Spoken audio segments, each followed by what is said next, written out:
Hi guys, welcome to Legal Edge after college. This is Surabhi Bhatia और आज है अपना यूजीसी नेट केसेस का पार्ट 4। मतलब आज डिस्कस करने वाले हैं 10 और लैंडमार्क केसेस जो यूजीसी में रिपीट हुए हैं बार बार और बहुत इंपॉर्टेंट है अपने किसी भी साइकिल के लिए आगे, राइट। स्पेशली जून साइकिल तो हमारा आने वाला है। आप बोलोगे कि मैम हर वीडियो में आप स्टार्टिंग में आते हैं हमें एंजाइटी दे देते हो कि एग्जाम आने वाला है। तो बेटा एंजाइटी नहीं है, रियलिटी चेक है कि अब पढ़ना स्टार्ट कर देना चाहिए, नहीं तो अब थोड़ी देर हो जाएगी, अब नहीं तो शायद थोड़ा दिक्कत वाली बात है। ठीक है, चलो।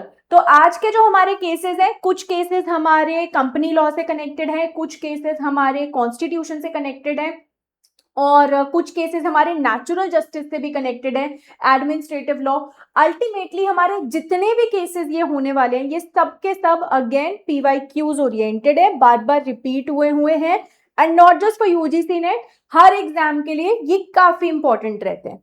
तो सबसे पहला केस जो हमारा है that is connected to natural justice. This is the case of A K. Kraipak versus union of India.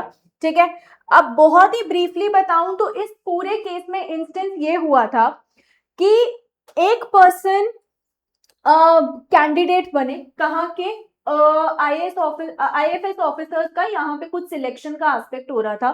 ठीक है, कोई एक कमेटी वगैरह बन रही थी, तो जहां पे एक पर्सन ने अपने आप को कैंडिडेट के तौर पे रखा, उस में कौन कैंडिडेट फाइनली सिलेक्ट होगा वही पर्सन उसकी सिलेक्टिंग कमेटी में भी है। अब कितना वियर्ड है ना कि वहां you are there as a candidate as well and on the other side of the table you are there as a part of the selecting committee as well, जज के तौर पे भी तुम। तो isn't it something that can create a bias? और इसमें कौन सा इंपॉर्टेंट मैक्सिम आता है, याद है? A person can not be judge in his own case। जहां पे तुम खुद प्लेयर हो, क्या तुम रेफरी हो सकते हो? बिल्कुल भी नहीं, राइट। तो इसी एस्पेक्ट पे यहाँ पे एक पिटिशन गई, एक केस फाइल हुआ बाय ए.के. कृपक कि ये क्या सीन चल रहा है, जो कैंडिडेट है वही यहाँ पर क्या है, सिलेक्टिंग कमेटी का मेंबर है। ऐसे तो बहुत ज्यादा गड़बड़ हो जाएगी और क्या वॉयलेट हो जाएंगे हमारे प्रिंसिपल ऑफ नेचुरल जस्टिस, क्योंकि हमारा सबसे पहला प्रिंसिपल ऑफ नेचुरल जस्टिस क्या बोलता है, it's about a rule against bias. किसी भी तरीके का बायस नहीं होना चाहिए, किसी भी तरीके का। यहाँ पे बायस क्या होता है, तरफदारी करना, राइट। बायस किस किस फॉर्म में हो सकता है, बायस हो सकता है सब्जेक्ट मैटर के फॉर्म में, बायस हो सकता है पेक्यूनरी फॉर्म में, मतलब आपका कोई अमाउंट से लेना देना है, बायस हो सकता है पर्सनल फॉर्म में, मतलब आपके उस पर्सन के साथ रिलेशन ऐसे। तो ऐसे एस्पेक्ट्स में बायस अगर आप तरफदारी कर रहे हो, एक पर्सन खुद कैंडिडेट है, खुद सिलेक्टिंग कमेटी का हिस्सा है, तो ऑब्वियस ही बात है ना, there is obviously a chance कि वो खुद को सिलेक्ट कर सकता है। तो यहां इस केस में बहुत अच्छी बात बोली गई और वो बात ये थी कि बायस होना है ये कंपलसरी नहीं है। What is important, there is likelihood of bias. मैं फिर से आपसे पूछ रही हूं, इससे कनेक्टेड कौन सा मैक्सिम है, ये तुम लोग मुझे कमेंट बॉक्स में बताओगे। What is the maxim that is related to the point a person can not be judge in his own case, very important। ठीक है, तो यहां कोर्ट ने एक बहुत इंपॉर्टेंट प्रिंसिपल दिया लाइक्लीहुड ऑफ बायस का, मतलब कि जरूरी नहीं है कि बायस हुआ हो, अगर एक प्रोबेबिलिटी भी है कि ये इंसान बायस हो सकता है। जैसे स्कूल में एक प्रोबेबिलिटी होती थी ना कि यार ये तो प्रिंसिपल की बेटी है, पक्का कंपटीशन यही जीतेगी अगर प्रिंसिपल जज है तो even if there is likelihood of bias, still it's a violation of principle of natural justice। hence यहाँ पर ये बोल दिया गया था कि ये जो अपॉइंटमेंट है, ये जो एडमिनिस्ट्रेटिव डिसीजन था, ये कंप्लीटली गलत था। अगर हम प्रिंसिपल ऑफ नेचुरल जस्टिस के एस्पेक्ट में बात करें, एक ये केस और एक रिज वर्सेस बॉल्डविन, ये कुछ 1963 का शायद केस है। ये दोनों केसेस बहुत इंपॉर्टेंट है in terms of principles of natural justice. इस केस में भी ऑडी अल्ट्रम पार्टम का एक अच्छा सिग्निफिकेंस आया था। ऑडी अल्ट्रम पार्टम मतलब राइट टू बी हर्ड, कि किसी को मौका तो दो कि वो अपना पॉइंट ऑफ व्यू रख पाए, विच इज वेरी इंपॉर्टेंट। तो अल्टीमेटली ये केस हमारे यूजीसी नेट के एडमिनिस्ट्रेटिव लॉ के एस्पेक्ट से काफी इंपॉर्टेंट होगा। मैच द फॉलोइंग एस्पेक्ट्स में ये आ सकता है। ठीक है, चलते हैं आगे to the next case. Next case is Gullapalli Nageswara Rao versus state of Andhra Pradesh. 1959 का हमारा ये केस है. This case is again connected to principle of natural justice, और यहाँ भी बायस प्रिंसिपल की बात की गई थी. क्या यहाँ पर पॉइंट था? यहाँ पर पॉइंट बिल्कुल लॉजिकल और सिंपल था कि आंध्र प्रदेश सरकार ने ये बोला कि हम यहाँ पर नेशनलाइजेशन करना चाहते हैं रोड ट्रांसपोर्ट का. हम यहाँ पे रोड ट्रांसपोर्ट को नेशनलाइज कर देंगे, जिसकी वजह से बहुत से ट्रांसपोर्ट वर्कर्स को दिक्कत हुई. And Gullapalli Nageswara Rao was one of them, जिसको यहाँ उसकी वजह से परेशानी होने वाली थी. अब इन्होंने इस चीज के बारे में मिनिस्टर्स को बोला. पहली चीज उन्होंने बोली कि भाई आपने कोई पॉइंट ऑफ व्यू नहीं लिया, कुछ भी नहीं, आपने बस आके हमें फैसला सुना दिया. This is so wrong. ठीक है, पहली चीज. दूसरी चीज, जब मिनिस्टर को बोला गया तो पता है इंक्वायरी कमेटी में जो पर्सन बैठे वो भी एक मिनिस्टर ही था. अब तुम एक बात बताओ, मिनिस्टर एक कॉमन मैन को फेवर करने की बायसनेस मतलब थोड़ी झुकाव रखेगा, या फिर झुकाव होगा मिनिस्ट्री की तरफ ही? Obviously that is going to be in favour of ministry only. तो यहाँ एग्जैक्टली यही बात बोली गई कि यहाँ पे जो कंसर्न था that was applicability of natural justice, जहां पे पॉलिसी डिसीजंस किस तरीके से हमारे फंडामेंटल राइट्स, यहाँ पे कौन सा फंडामेंटल राइट वायलेट हो रहा था? Article 19(1)G. ये जो आपने हमसे बिना पूछे पॉलिसी ले आए. 19(1)G क्या बोलता है? My fundamental right to profess any business, any trade, any profession freely. मेरी चॉइस है कि मैं क्या बिजनेस करूं, क्या कहते हैं, ट्रेड करूं, क्या प्रोफेशन करूं. तो इस एस्पेक्ट में यहां पर क्या हुआ? गड़बड़ हुई and an action can be taken. तो अल्टीमेटली कोर्ट ने बोला कि भाई अगर कहीं भी आपके राइट्स इंपैक्ट हो रहे हैं तो principal of natural justice mandatory है. चाहे वो मिनिस्ट्री डिसीजन ले रही है, चाहे वो जुडिशरी डिसीजन ले रही है, चाहे वो एग्जीक्यूटिव डिसीजन ले रहा है, all of this is very very important to follow the principles of natural justice. ये कहीं भी प्रिंसिपल्स ऑफ नेचुरल जस्टिस आप सेट नहीं कर सकते हो. ठीक है, अब यहाँ पे आर्टिकल 14 का भी पॉइंट एक्सपैंड किया. आर्टिकल 14 से भी कई बार मैच द फॉलोइंग में आ जाता है कि कैसे कनेक्टेड है. तो इसलिए कि भाई फेयरनेस होनी चाहिए. आर्टिकल 14 क्या कहता है कि डिस्क्रिमिनेट करो पर रीजनेबल ग्राउंड्स पे. यहां पर आपने नेशनलाइजेशन करने की बात तो कर दी, बट आपने उसको रीजनेबल रीजन के साथ हमें नहीं बताया that why are you doing this, आप किस बेसिस पे यहां क्लासिफिकेशन कर रहे हो. ठीक है, ऑल्सो ये बोला कि भाई आपने फैसला ले लिया. बेसिकली गवर्नमेंट ने यहां क्या किया? गवर्नमेंट ने बोला वी विल नेशनलाइज. गवर्नमेंट ने बोला हम नेशनलाइज कर देंगे रोड ट्रांसपोर्ट को. ठीक है, उसके बाद यहाँ पे गवर्नमेंट बोल रही है अब बताओ तुम्हें क्या कहना है. अब वो लोग बोल रहे हैं कि भाई हमारा लॉस तो हो गया ना, आपने हमसे राइट तो छीन लिया ना, वो जो लॉस हुआ. तो हर इंस्टेंस में post decisional hearing can not be done. Post decisional hearing मतलब कि पहले आपने फैसला ले लिया, अब आप उस इंसान को बोल रहे हो चलो अब अपना पॉइंट ऑफ व्यू बताए. जब हम ऑडी अल्ट्रम पार्टम की बात करते हैं प्रिंसिपल्स ऑफ नेचुरल जस्टिस में, तो हम क्या बोलते हैं? भाई मेरा एक पॉइंट ऑफ व्यू समझो तो, सुनो तो, so that I can understand, I can make you understand कि मेरे क्या कंसर्न्स है. तो इंपॉर्टेंट प्री डिसीजनल हियरिंग होता है. पोस्ट डिसीजनल हियरिंग भी कोर्ट ने कहीं कहीं रेलिवेंट बनाया है, पर इस केस में कोर्ट ने बोला कि वो इररेलेवेंट हो जाएगा because rights have already been violated, a loss has already happened. ठीक है, चलो आगे चलते हैं टू द नेक्स्ट केस. अब नेक्स्ट केस पे जाने से पहले भी मैंने बताया है कि भाई कहीं भी परेशान हो रहे हो, आई नो 1.5 months बचा है, चाहे तुम्हें टेस्ट सीरीज चाहिए, बैच चाहिए, तुम्हें क्लासेस का समझ नहीं आ रहा, तुम्हें ये समझ नहीं आ रहा पेपर देना है या नहीं देना है, पेपर 1 कैसे करूं, पेपर 2 कैसे करूं. तो यहाँ पर आपके पास है एक छोटा सा काम. आपको यहाँ पे कॉल करना है किसको? 6363286363. इस नंबर पे कॉल करना है. ठीक है, या फिर toprankers.com पे विजिट करो. You can see the aspects here.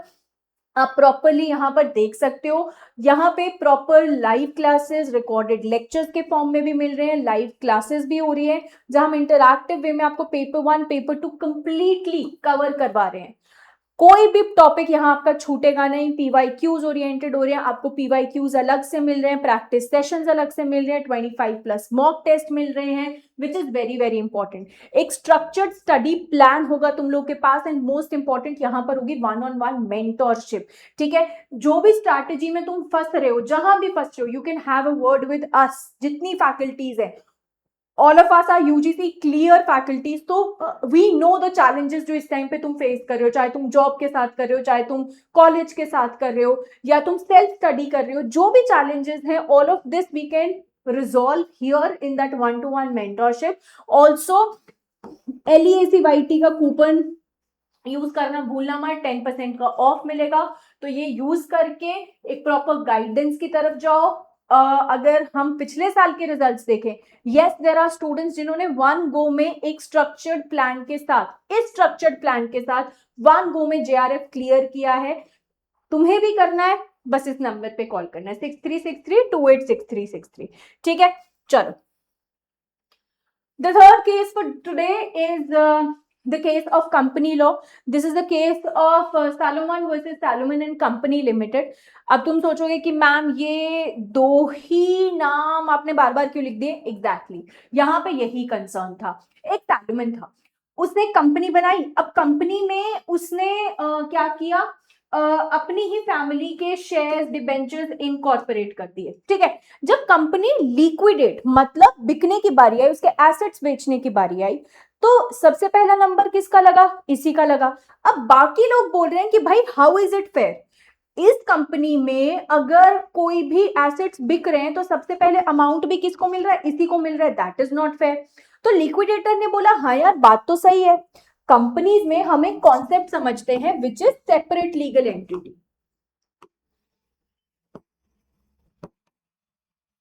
Separate legal entity क्या होता है कि भाई कंपनी अलग है, वो इंसान अलग है। ठीक है, पर अगर आपने इस पॉइंट ऑफ व्यू को देख के ये बस एक सामने लोगों के पर्दा क्रिएट कर रखा है कि मैं अलग हूं, कंपनी अलग है, पर आपने यहाँ पे फ्रॉडुलेंटली कुछ ऐसे एस्पेक्ट्स कर रखे हैं कि भाई ये आपको ही सबसे पहले यहाँ पर डिफॉल्ट के केसेस में शेयर होल्डर के तौर पे पैसा मिलेगा, डिबेंचर होल्डर के तौर पे पैसा मिलेगा। तो इजंट इट समथिंग जहां पे लोगों को परेशानी होगी? इजंट इट समथिंग जहां पे आप मिसयूज कर रहे हो लॉ को? तो यहाँ पर कोर्ट में एग्जैक्टली यही बात गई कि we understand the concept of separate legal entity, कि एक पर्सन अपनी कंपनी से अलग है, बट अगर आप इसी पॉइंट का मिसयूज कर रहे हो, आप सबसे पहले खुद लाइन में खड़े हो बीइंग अ शेयर होल्डर कि अच्छा कंपनी बिक रही है, मेरा हिस्सा पहले मुझे दे दो, this is wrong. If you are misusing any of the laws, then law यहां पर क्या करेगा, आपका वो पियर्स कर देगा। तो definitely it's a separate legal entity. तो यहां पर हाउस ऑफ लॉज अफर्म्ड की कंपनी के पास सेपरेट लीगल एंटिटी होती है, शेयर होल्डर्स यहां पर बियॉन्ड इन्वेस्टमेंट लायबल नहीं होते हैं, और ये जो पर्दा है, ये वाला जो पर्दा है, जो पर्सन और कंपनी ने अपने बीच में ये झूठा पर्दा लगा रखा है, इस पर्दे को हटा के you can pierce the way, जहां पर आप ये बोलोगे कि भाई फ्रॉड है, आपने बस ये झूठा पर्दा लगा रखा है, ऐसा कुछ है नहीं, you are not separate from your company. ठीक है, दुनिया को ये चीज मत दिखाओ, as a result of which इस पर्दे को यहां हटाया गया। एंड सेपरेट लीगल एंटिटी का जो ये कॉर्पोरेट वेल है, कॉर्पोरेट वेल मतलब कंपनी के बेसिस पे जो ये पर्दा क्रिएट कर रखा है, इस कॉर्पोरेट वेल को पियर्स कर दिया। पियर्स मतलब इसको हटा दिया। तो ये वाला जो केस है, पियर्सिंग द कॉर्पोरेट वेल, या फिर उस सेपरेट लीगल एंटिटी को एज ए फ्रॉड की तरह पे यूज करने के लिए बहुत लैंडमार्क केस माना जाता है। ठीक है, the next case is connected to royal British bank versus Turquand. यहाँ पे this particular case is connected to rule of indoor management.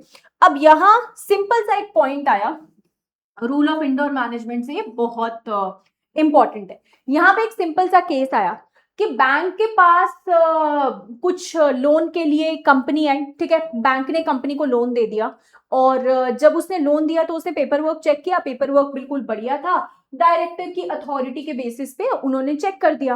अब बाद में ये बोल रहे कि डायरेक्टर की तो अथॉरिटी थी नहीं। अब एक बात बताओ, बैंक क्या चेक करेगा? बैंक क्या ये चेक करेगा कि तुम्हारे इंटरनल मैटर्स ढंग से चल रहे हैं नहीं चल रहे, या वो पेपर वर्क चेक करेगा कि कंपनी का काम सही से है या नहीं, मैं इसे लोन ग्रांट करूं या नहीं। तो बैंक का काम है loan related paper work check करना, internal matters of company check करना बैंक का काम नहीं है। यहां भी एग्जैक्टली यही हुआ, यहां ये बोला कि भाई जो इंटरनल इरेगुलरिटीज है वहां पर किस तरीके से हम बैंक को प्रोटेक्ट कर सकते हैं। बैंक पे यहां ये केस चला रॉयल ब्रिटिश बैंक पे कि भाई how could you even lend this loan, ये लोन आप कैसे दे सकते थे जब डायरेक्टर्स की रजामंदी नहीं है, प्रॉपर इंटरनल डिस्प्यूट्स चल रहे हैं। तो बैंक ने बोला कि भाई मैं तो ये मान के चलूंगा ना कंपनी में सब कुछ बढ़िया चल रहा है, मैं तो बाहर का हूं, मुझे कैसे पता कि कंपनी के अंदर क्या क्या गड़बड़ चल रही है। तो यहां पे यही प्रिंसिपल लाया गया, रूल ऑफ इंडोर मैनेजमेंट, जहां पर जो आउटसाइडर्स हैं दे अज्यूम कि इंटरनल रेगुलेशंस प्रॉपरली फॉलो हो रहे हैं। अगर on the face of it आपको कोई दिक्कत नहीं लग रही है, जैसे अगर मैं किसी के घर जाऊं, अब मुझे दिख रहा है कि भाई सब बहुत अच्छे से they very cordial to each other, तो मैं तो यही मानूंगी ना wow such a nice family. पर अब मेरे को थोड़ी पता है कि वो लोग बहुत अभी 5 मिनट पहले लड़ रहे थे और सिर्फ मेरे आने की वजह से बैठे हैं आराम से। तो यहाँ यही रूल ऑफ इंडोर मैनेजमेंट होता है कि any outsider of the company is always meant to believe कि एवरीथिंग इज गुड, सब कुछ इंटरनली बहुत अच्छा है, until and unless you put it before the outsider, या फिर उसे प्राइमा फेसाई ये बात दिख रही है। ठीक है, और यहां पे बर्डन किस पे शिफ्ट हो जाता है, कंपनी पे शिफ्ट हो जाता है। This is very important for you to remember. तो this case is for the establishment of doctrine of indoor management. Indoor management मतलब अंदर सब कुछ बढ़िया चल रहा है कंपनी के अंदर, बाहर वालों यही मान के चलेंगे जब तक कोई इस चीज को प्रूव नहीं कर पाया है। कंपनीज एक्ट में भी हमने इन प्रिंसिपल को इंक्लूड किया है। ठीक है, मूविंग ऑन, एक second. The next case is Ashbury Railway Carriage versus Rish. This is a case of 1875. ठीक है, अब इस केस में बात I object of the country से, कंट्री कह रही हूँ, ऑब्जेक्ट ऑफ द कंपनी से कनेक्टेड। मुद्दा सिर्फ इतना कि एक मेमोरेंडम ऑफ एसोसिएशन होता है ना, एक मेमोरेंडम होता है। इस मेमोरेंडम में कंपनी सब कुछ बताती है, क्या क्या, उसका नाम, उसका पता, उसके जितने मेन पर्सन्स हैं उनका, ठीक है, प्रिंसिपल ऑफिस, जितने ब्रांचेस है, और सबसे इंपॉर्टेंट क्या, ऑब्जेक्ट, ये कंपनी किससे डील करने वाली है। ठीक है, मतलब किस काम में डील करने वाली है, यही बताती है। अब यहाँ पर कंपनी एक है, उसने यहाँ पर बोरो किया फॉर रेलवे स्लीपिंग कार्स, जो उसके ऑब्जेक्ट क्लॉज में है ही नहीं। उसने एक ऐसा कॉन्ट्रैक्ट कर लिया जो उसके ऑब्जेक्टिव्स में है ही नहीं, ऑब्जेक्ट क्लॉज से परे है। अब जब ये कॉन्ट्रैक्ट हुआ, बाद में आगे जाके बवाल मचा, कोर्ट के सामने मामला पहुंचा, तो कोर्ट ने बोला कि जब आपके ऑब्जेक्टिव्स में ये डिफाइंड ही नहीं है तो आपने ये किया ही क्यों, ऐसा कॉन्ट्रैक्ट तो आप कर ही नहीं सकते। और अगर किसी ने अपनी पावर्स के बियॉन्ड कोई कॉन्ट्रैक्ट कर लिया तो इसे क्या बोला जाता है, this is known as ultra vires. यहां इसे क्या बोला गया, अल्ट्रा वायर्स बोला गया। अल्ट्रा वायर्स मतलब something that is absolutely wrong against the powers, exceeding the powers, right? तो यहां पर ये बोला गया कि भाई ये तो अल्ट्रा वायर्स है, इसलिए कॉन्ट्रैक्ट क्या है हमारा, वॉइड है। क्यों वॉइड है, क्योंकि जो ऑब्जेक्टिव में ही नहीं है, जो आपके पर्पस में ही नहीं है, आप तो उसके बियॉन्ड चले गए। जैसे मान लो अभी तुम्हारा कोई एक क्वेश्चन है, कोई एक क्वेश्चन तुम्हारा सीपीसी से आ जाए, सीपीसी तुम्हारे सिलेबस में है नहीं, तो वो क्वेश्चन क्या हो जाएगा, अल्ट्रा वायर्स हो जाएगा। वही सेम लॉजिक यहाँ पे लगाया। ठीक है, यहाँ पर मेमोरेंडम के ऑब्जेक्ट के बियॉन्ड है, इस वजह से क्या है, ये अल्ट्रा वायर्स है, हेंस ये कॉन्ट्रैक्ट क्या हो जाएगा, वॉइड हो जाएगा। अब अगर आउटसाइडर्स को ऑलरेडी लिमिट्स पता है, अब देखो यहाँ ये बोला कि भाई हम तो बाहर वाले हैं, हमें क्या पता अंदर क्या हो रहा है क्या नहीं। देखो मेमोरेंडम ऑफ एसोसिएशन यहाँ पर क्या होता है, ये एक पब्लिक डॉक्यूमेंट होता है, ये सबके पास अवेलेबल होता है, सबको ये पता होता है कंपनी का क्या नाम है, क्या काम है, क्या एड्रेस है, everybody knows this, this is a public document, right. Articles of association, memorandum, ये सब यहाँ पर क्लियरली डिफाइन करते हैं। तो this was already known to you, तुमने चेक नहीं किया तो हमारी क्या गलती है। फॉर्म का नोटिफिकेशन ऑलरेडी बाहर है, just as an example, form अभी आया नहीं है, ठीक है, फॉर्म का नोटिफिकेशन ऑलरेडी बाहर है। अब यहाँ पर तुमने उसे चेक नहीं किया तो फॉर्म वालों की क्या गलती है, यही सिंपल सा लॉजिक यहाँ पर लगाया। ठीक है, यहाँ पे जो डॉक्ट्राइन आया that is known as the doctrine of constructive notice, constructive notice, notice मतलब किसी को इन्फॉर्म करना, कंस्ट्रक्टिव मतलब मैंने खुद से जाके इन्फॉर्म नहीं किया है, ये कंस्ट्रक्टिवली, ये इनडायरेक्टली ऑलरेडी इन्फॉर्म्ड है, ठीक है। कंस्ट्रक्टिव होता है something that is not done actively but passively, मैंने उसको खुद से जाके नोटिस नहीं दिया कि मेरा ये काम है, पर ये जो मेमोरेंडम पब्लिक डोमेन में अवेलेबल है ये तो कंस्ट्रक्टिव नोटिस है ना, यही एग्जैक्टली प्रिंसिपल यहां पर आया। तो doctrine of indoor management, doctrine of corporate way and doctrine of constructive notice, ये तीनों ही डॉक्ट्राइन कॉर्पोरेट लॉ के लिए, कंपनी लॉ के लिए मोस्ट इंपॉर्टेंट है, और इन सबके लैंडमार्क केसेस आपके सामने हैं, ठीक है। बार बार इनमें से कोई एक केस तो डेफिनेटली आता ही आता है एग्जाम में, क्योंकि ये सबसे प्रोमिनेंट केसेस होते हैं।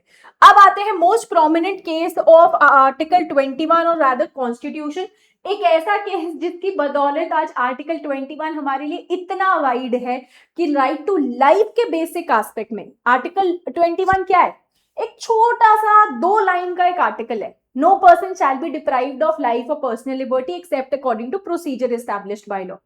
उस लाइन के प्रोसीजर एस्टैब्लिश्ड बाय लॉ को Maneka Gandhi versus union of India 1978 के केस ने इतना एक्सपैंड कर दिया, लाइफ के इंटरप्रिटेशन को इतना एक्सपैंड कर दिया कि आज हम राइट टू लाइफ में right to watch movies on time, ये जो पीवीआर में मूवीज लेट चलती है ना, वो भी आर्टिकल 21 का वायलेशन है। Right to against smoking at a public place, right, ये सारी छोटी छोटी चीजें क्या है, ये है हमारे आर्टिकल 21 का वायलेशन, और किसकी बदौलत है ये, Maneka Gandhi. This case is also known as the passport case, क्यों, क्योंकि यहाँ पे मेनका गांधी का पासपोर्ट कॉन्फिस्केट कर लिया गया था बिना कोई रीजन बताए, without giving any particular reason the passport was confiscated, जिसकी वजह से यहाँ पर she went to the court and said भाई this is violation of my article 21, why, because the right to life है, लाइफ में तो ट्रैवल इंपॉर्टेंट है, तो राइट टू लाइफ मतलब राइट टू ट्रैवल, और वो तो आपने वॉयलेट कर दिया क्योंकि आपने बिना रीजन बताए मेरा पासपोर्ट ले लिया। अब कोर्ट ने सोचा हाँ यार बात तो सही है, पर एयरपोर्ट अथॉरिटी ने बोला ऐसे कैसे जरूरी है, एक प्रोसीजर है, आर्टिकल 21 पूरा पढ़ो, no person shall be deprived of life and personal liberty except according to procedure established by law, है ना। तो यहां पे एयरपोर्ट अथॉरिटीज ने बोला there is a law, there is a procedure, हम किसी का भी पासपोर्ट ले सकते हैं बिना रीजन दिए। then the court realized कि merely having a procedure is not enough, हमें साथ में और क्या जरूरी है, प्रोसीजर के साथ साथ procedure must be just, fair and reasonable, very very important, something that is important for administrative law, for constitution, both of them। ये केस दोनों जगह पर आ सकता है, कहां कहां आ सकता है, सबसे पहला इसी केस की वजह से गोल्डन ट्राइंगल डॉक्ट्राइन आया था, ठीक है, आर्टिकल 14, 19, 21 गोल्डन ट्राइंगल है, एक केस से सिर्फ एक ही आर्टिकल का वायलेशन हो ऐसा जरूरी नहीं है, मल्टीपल हो सकता है। दूसरा इंपॉर्टेंट प्रिंसिपल आया due process of law, fair just and reasonable मतलब ड्यू प्रोसेस ऑफ लॉ, ये इंपॉर्टेंट आया, ठीक है। उसके बाद यहां पे एक तीसरा प्रिंसिपल जो इंपॉर्टेंट आया that is the principle of audi alteram partem, जो राइट टू बी हर्ड का प्रिंसिपल अपना इसका है ना, नेचुरल जस्टिस का जो हमने पहले केस में डिस्कस किया था वो एग्जैक्टली यहां पर भी डिस्कस है। तो ये तीनों एस्पेक्ट से हमारा आर्टिकल 21 के मेनका गांधी का केस बहुत बहुत इंपॉर्टेंट है। दिस इज ऑल्सो आस्क्ड कौन से केस के बाद ब्रॉडर इंटरप्रिटेशन हुई थी, तो it was this particular case only जिसके बाद एक ब्रॉडर इंटरप्रिटेशन हुई थी, ठीक है। अब इसी के बाद यहाँ पर A K Gopalan is known for narrow approach, A K Gopalan के अकॉर्डिंग बस प्रोसीजर होना काफी है, प्रोसीजर कैसा है मतलब नहीं है, पर मेनका गांधी में बोला जो इंपॉर्टेंट प्रोसीजर भी है और प्रोसीजर ड्यू प्रोसेस के साथ भी है, ये भी इंपॉर्टेंट है। तो ये 3 से 4 पॉइंट्स मेनका गांधी के कॉन्टेक्स्ट में एग्जाम में आते ही आते हैं, स्टार मार्क कर लो, 90% प्रोबेबिलिटी है ये पेपर में आ सकता है, ठीक है। चलो next is SR Bommai versus Union of India. Now this case is connected to article 356, ठीक है। आर्टिकल 356 किससे कनेक्टेड है, प्रेसिडेंट्स रूल से, ठीक है। अब यहां पर बिना फ्लो टेस्ट किए। अब ये फ्लो टेस्ट क्या होता है? फ्लो टेस्ट होता है जहां पर आप सरकार को एक मौका देते हो कि भाई prove that you have the majority. Government कैसे बनती है? मेजोरिटी ऑफ वोट से। पर अगर एमपी एमएलए ही इनके साथ में नहीं है, मेजोरिटी अब नहीं बन पा रही है, तो क्या सरकार बनी रह सकती है? नहीं। अब प्रेसिडेंट्स रूल जब लगना होता है ना, तो इसे हम एक और टर्म से जानते हैं जिससे तुम्हें ये केस इजीली समझ आ जाएगा। Failure of constitutional machinery. Failure of constitutional machinery मतलब स्टेट में कॉन्स्टिट्यूशन ढंग से काम नहीं कर पा रहे। The state is not able to function properly, the constitutional machinery has failed. मतलब कॉन्स्टिट्यूशन ढंग से काम नहीं कर पा रहा। अब कॉन्स्टिट्यूशन अगर स्टेट में ढंग से काम नहीं कर पा रहा, तो हम कॉन्स्टिट्यूशन का वायलेशन तो नहीं होने देंगे। तो ऐसे टाइम पे क्या होता है? ऐसे टाइम पे या तो गवर्नर रिपोर्ट देता है, या फिर प्रेसिडेंट को अगर खुद से लगता है तो वो क्या कर देता है? इमरजेंसी डिक्लेयर कर देता है। अब इमरजेंसी क्या है, इतना थोड़ा सा तो आइडिया होगा ना। आर्टिकल 352, 356, 360 है ना, 3 टाइप ऑफ इमरजेंसी होती है। अब यहां पर ये जो वक्त था ना हमारा, ये 1994 से पहले का वक्त, एसआर बोमई से पहले का वक्त, ये कैसा वक्त था कि जहां पर भी सेंट्रल गवर्नमेंट को लगता था स्टेट हमारी बात नहीं सुन रही, लगा दो इमरजेंसी। क्योंकि इमरजेंसी लगाते ही क्या होगा? सारी पावर्स किसके हाथ में आ जाएंगी? सेंटर के हाथ में आ जाएंगी। तो this was something that was very very misused. इस जजमेंट के बाद क्योंकि कोर्ट ने बोला you need a proper reason, आपको एक प्रॉपर रीजन चाहिए कि आप यहां पर क्यों इमरजेंसी लगा रहे हो। इस वजह से यहां इसका इंपैक्ट ये था कि आर्टिकल 356 का मिसयूज कम हो गया। यहां पर जो ये दिक्कत आ रही थी कि गवर्नर ऑब्वियसली सेंटर के फेवर में ही बात करेगा, वो दिक्कत कम हो गई। ठीक है। अच्छा, आर्टिकल 356 से कनेक्टेड ना एक बहुत इंपॉर्टेंट लाइन है और आज के डे से तो रेलेवेंट भी है। अब थोड़ा सा हिंट तो मैंने दे दिया है। Article 356 is known as dead letter of Indian constitution. इसे डेड लेटर बोला गया था। किसने इसे dead letter of Indian constitution बोला था? Who said that this should be the dead letter of Indian constitution? Comment में मुझे बताना। बहुत इंपॉर्टेंट क्वेश्चन है, बार बार आता है। ठीक है, चलो आगे चलते हैं। अब यहाँ पे स्टेट गवर्नमेंट्स डिसमिस हो रही है और यहाँ पे उसका जुडिशियल रिव्यू भी नहीं हो पा रहा है, इसलिए हम पहुंचे केस में। ठीक है। अब कोर्ट ने अल्टीमेटली पहली चीज तो ये बोली कि भाई पहले फ्लो टेस्ट करवाओ, पहले देखो सरकार सही रह सकती है नहीं रह सकती, ऑप्शंस एक्सप्लोर करो। फिर भी कुछ नहीं हो पा रहा, फिर इमरजेंसी लगाओ। इमरजेंसी लगाने के लिए यहां पर प्रॉपर गाइडलाइंस इशू की कि आपको क्या क्या स्टेप्स एटलीस्ट फॉलो करने, जो हम एक बार आराम से डिटेल में डिस्कस करेंगे। क्या क्या स्टेप्स कम से कम फॉलो होने चाहिए, जैसे कि आप डायरेक्टली नहीं इशू कर सकते हो, आपको पहले ट्रायल करना है, आपको बात करनी है गवर्नमेंट से, फ्लो टेस्ट करना है, उसके बाद ही गाइडलाइंस इशू हो सकती है, उसके बाद आप रिपोर्ट दोगे। ठीक है। बहुत कम ग्राउंड्स पे यहाँ पर प्रेसिडेंट को सो मोटो या फिर ऑन हिज ओन डिस्क्रिशन लगाने का मौका मिलेगा। प्रॉपर रीजन होना चाहिए, उस रीजन का जुडिशियल रिव्यू हो सकता है। ये सारे एस्पेक्ट्स को SR Bommai versus union of India में बोला गया। तो यहां से फेडरलिज्म का स्कोप तो स्ट्रेंथन हुआ ही, साथ में इस कोर्ट में एक बहुत इंपॉर्टेंट बात आई थी कि जो सेक्युलरिज्म है वो basic structure of Indian constitution है, और बेसिक स्ट्रक्चर क्या अमेंड हो सकता है? नहीं हो सकता। तो सेक्युलरिज्म के एस्पेक्ट्स को भी चैलेंज नहीं कर सकते। तो secularism is the basic structure. This was also another important point given here. Alright, चलो moving on. The next case is connected to family law, again something that is very often asked, that is the case of Sarla Mudgal versus Union of India. अब यहाँ पे बीच में एक बहुत wave आई थी इस practice की, जहां पे for someone who wanted to marry another person, Hindus में बाइगमी इज प्रोहिबिटेड, मतलब आप एक स्पाउस के होते हुए दूसरी शादी नहीं कर सकते। And bigamy means having another wife, तो आप दूसरी शादी करके एक नई वाइफ नहीं ला सकते हैं। This is prohibited in Hindu marriage act. तो यहाँ पे एक प्रैक्टिस आई कि somebody wanted to marry another time, तो वो कन्वर्ट हो जाते थे to another religion, Muslim religion, क्योंकि वहां पे having up to 4 wives was absolutely constitutional.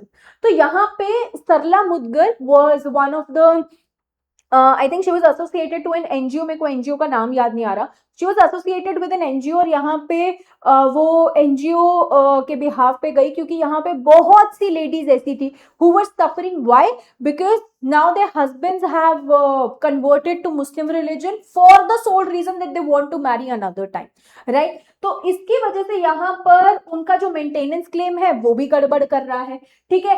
और यहाँ पर मेन कंसर्न आया कि is it time that we should bring UCC, ये क्या गलत तरीका चल रहा है कि यहाँ पे ये जो गैप्स ऑफ लॉ है इन्हें तो मिसयूज किया जा रहा है, क्योंकि यहाँ पर आर्टिकल 25 है जो बोलता है कि फ्रीडम ऑफ रिलीजन है, फ्रीडम ऑफ रिलीजन के पॉइंट पे यहाँ पे कन्वर्जन भी अलाउड है, फोर्सफुल कन्वर्जन अलाउड नहीं है, पर कन्वर्जन अपने इंसान अपनी मर्जी से कोई भी कर सकता है। तो इस गैप को कैसे ब्रिज किया जाए, कोर्ट ऑल्सो अंडरस्टूड दिस। अब कोर्ट ने यहाँ पे बहुत डिटेल में पहली चीज ये बोली कि जस्ट बिकॉज आप कन्वर्ट हो गए हैं इनटू अनदर रिलीजन तो ऑटोमेटिकली पहली वाली शादी डिसॉल्व नहीं हो जाती, सेकंड वॉइड रहेगी, फर्स्ट वाली डिसॉल्व नहीं होगी, सोनली ऑन द ग्राउंड कि आप कन्वर्ट हो गए हो, इसका मतलब ये नहीं है कि शादी कंप्लीटली खत्म हो गई है। अब इसका पॉइंट भी इसलिए आया क्योंकि हिंदू मैरिज एक्ट में गिवन है कि if the partner convert to another religion तो दैट इज अ ग्राउंड कि आप डाइवोर्स ले सकते हो। तो जो लोग इंटरप्रिटेशन लगा रहे थे वो ये लगा रहे थे कन्वर्ट हो गया चलो अब तो डाइवोर्स हो गया, नहीं, वो यहाँ पे फाइल करना पड़ेगा, उस ग्राउंड ऑफ डाइवोर्स के बेसिस पे डाइवोर्स हो सकता है, ऑटोमेटिक डिसोल्यूशन नहीं होगा, कोर्ट ने क्लैरिफाई कर दिया।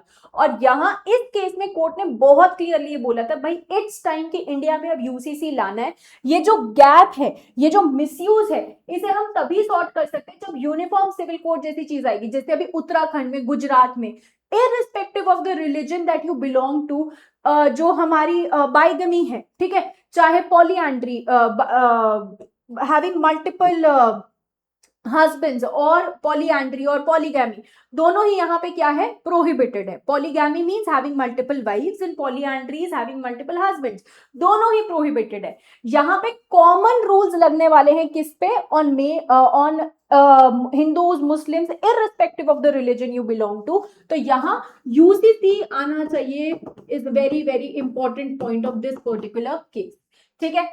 चल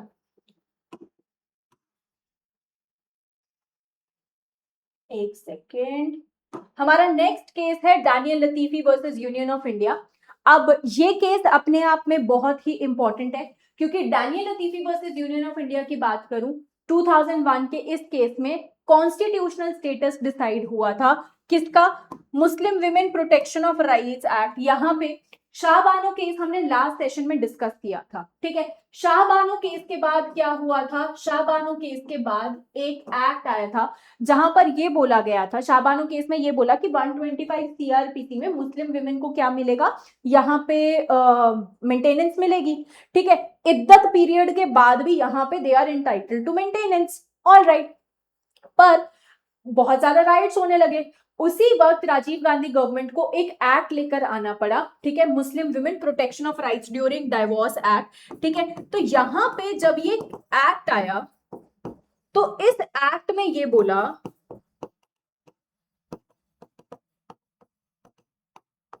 डाइवोर्स एक्ट, जब ये एक्ट आया तो इस एक्ट में बोला कि हस्बैंड जो मेंटेनेंस पे करेगा ये तो पे करेगा सिर्फ और सिर्फ इद्दत के पीरियड तक, ठीक है। इसके बाद अगर कोई भी अमाउंट चाहिए तो वो कौन पे करने वाला है, वो पे करने वाले हैं एयर्स, मतलब जो भी वारिस है उस फीमेल के वो यहाँ पे करेंगे। अगर एयर्स नहीं है तो पेरेंट्स पे करेंगे, पेरेंट्स नहीं है तो यहाँ पे वक्फ बोर्ड पे करेगा। तो ये सीक्वेंस उन्होंने क्रिएट कर दी। तो डैनियल लतीफी में केस गया कि जब सुप्रीम कोर्ट ऑलरेडी बोल चुका है कि 125 सीआरपीसी में बियॉन्ड इद्दत पीरियड भी मेंटेनेंस होगा, तो आपने यहां पर सिर्फ इद्दत के पीरियड तक ही हस्बैंड को क्यों बोला, यहां पे सुप्रीम कोर्ट कुछ और बोल रहा है, उसका यहाँ पे इंटरप्रिटेशन इस कानून ने, लेजिस्लेचर ने कुछ और लगाया। This is again a violation of the supreme court decision.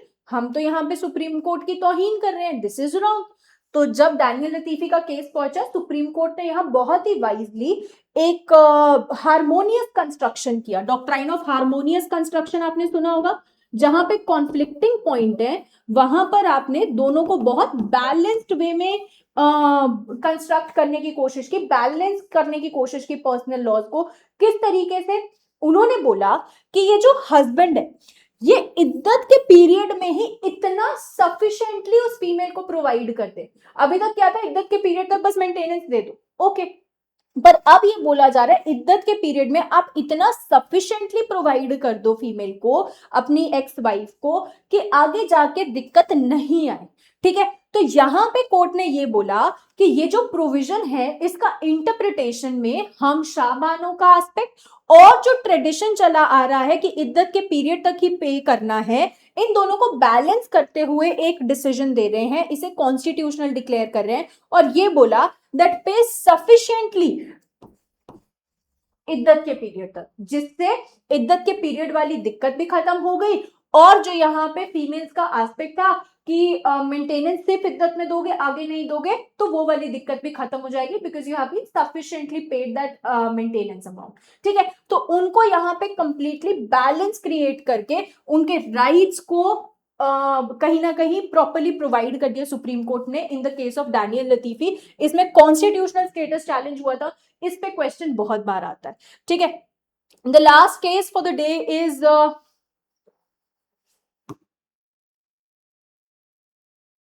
Gita Hariharan versus RBI 1999। Again one of the cases जहां पे mother was held to be the natural guardian of the child. ठीक है, अब यहाँ पे इस केस से पहले father was always known as the natural guardian. Natural guardian मतलब कि father was always the natural guardian. ठीक है, कोई भी डिसीजन लेना होगा, कुछ भी होगा, यहाँ पे फादर का ही नाम आता है। ठीक है, बट अगर फादर बहुत वक्त से एब्सेंट है and mother is only taking care of everything, अब इस केस में ये हुआ था, she was taking care of everything and father was away. अब ऐसे इंस्टेंस में उन्होंने फिर भी फादर को ही नेचुरल गार्डियन माना, तो is it fair to the female as well as is it fair to the mother? No. तो यहाँ पे मदर के जो गार्डियनशिप राइट्स हैं under the Hindu minority act, यहाँ पे सेक्शन 6 की बात हुई। ठीक है, नेचुरल गार्डियन की बात हुई, तो ऐसे इंस्टेंसेस में क्लियरली बोला गया that she is also a natural guardian after father.